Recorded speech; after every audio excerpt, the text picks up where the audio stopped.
As we all know, the 2024-2025 NBA campaign has not been very kind to this year's New Orleans Pelicans, especially in the health department with guys like Trey Murphy, Herb Jones, Jordan Hawkins, CJ McCollum, DeJounte Murray, and now you can once again throw Zion Williamson onto that list with a hamstring injury that now has been reported by Shams that they expect him to miss about 4 to 6 weeks with.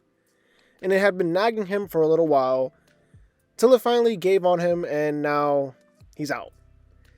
And Zion is pretty much the main focus for this video, because yes, the Pelicans have been pretty shaky, and obviously injury sucks, and that's why they haven't been as good as they should be.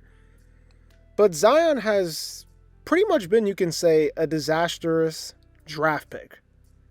But the funny thing is, if you could rewind time, you would obviously do it again. Like, you would take Zion, number one, considering the hype around Zion coming into the league after he had one of the best freshman seasons ever at Duke. And Zion hasn't been a horrible pick in the case of him being a talent. Like, when he does play, he's an all-star caliber talent. But there's the problem. He doesn't play at all. In the 6 seasons Zion Williamson has been in the league so far, he has played less than 50% of their games, which is kind of sad, to be honest, because he just can't catch a break, and it sucks. Zion last season literally missed the first round of the playoffs for a hamstring injury that occurred in the play-in game in the fourth quarter against the Lakers, where he had 40 points, and it looked like he was going to carry them to a win and a date with the Denver Nuggets in the first round in a 2-7 matchup. And instead, they lost that game because he had to exit in the fourth quarter in crunch time. That's basically a summary of how Zion's career has went. The Pelicans are 101-89 in games Zion plays. They are 90-120.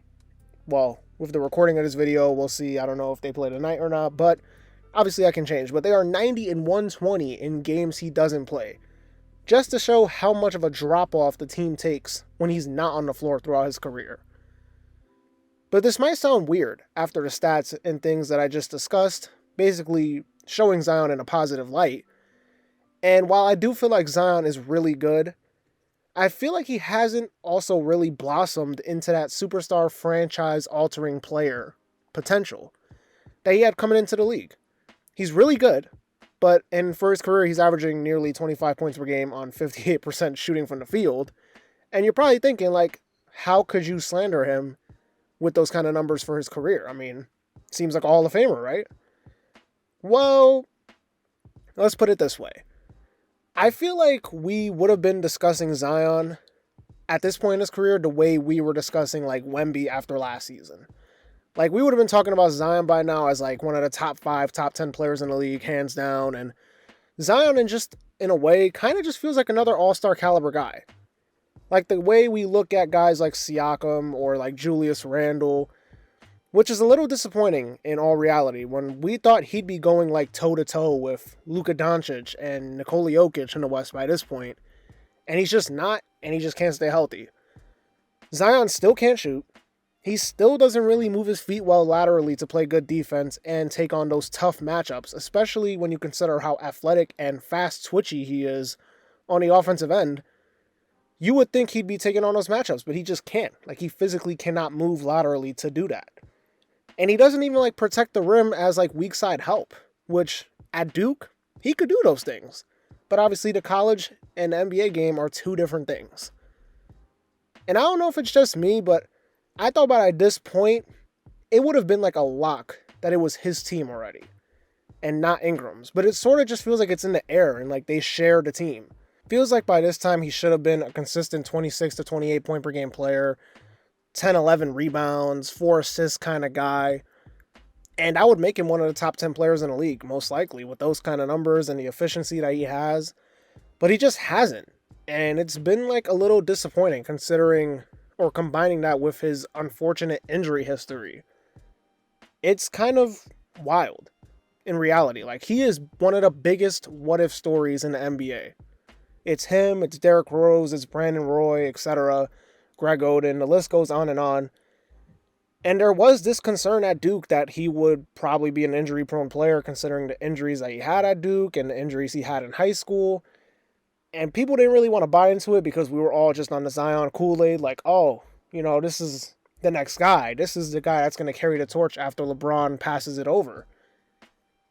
And he just really hasn't been that guy. Good player. Always hurt, but good player. But just not enough. Like, it's just not. If I was a Pelicans fan, I'd kind of be a little disappointed. I wouldn't hate him. It's not his fault that he can't stay healthy, but I would be a little disappointed with the production you have gotten from him, even when he does play. I mean, there's some nights when you watch him play and it's like, he's kind of there. Like, he's nice, but he's not really impacting the game the way you would want him to. And then there's nights where he's locked in and you're like, this guy cannot be stopped. Nobody's going to stop him from doing what he does. Example, the Laker game. Nobody that night was going to be able to stop him. And then there's nights, in-season tournament game versus the Lakers, where he's not doing anything, and he looks out of shape, and he just doesn't look like he should be on the floor. It's a weird career. I think that's what we can summarize this with. Zion Williamson has had one of the weirdest careers I've seen, and I kind of feel bad. It sucks. Really, it really does. But I don't know. Who knows? Maybe he needs to change the scenery. Maybe it's one of those things. I don't know. But Zion Williamson, crazy story, and it sucks that he's hurt again because when he does play, he can be one of those fun guys to watch, but just hasn't been on the floor enough to really warrant that kind of attention. Anyways, that's going to do it. Don't forget to like, comment, and subscribe. This has been a checkup. I'll see ya in the next video.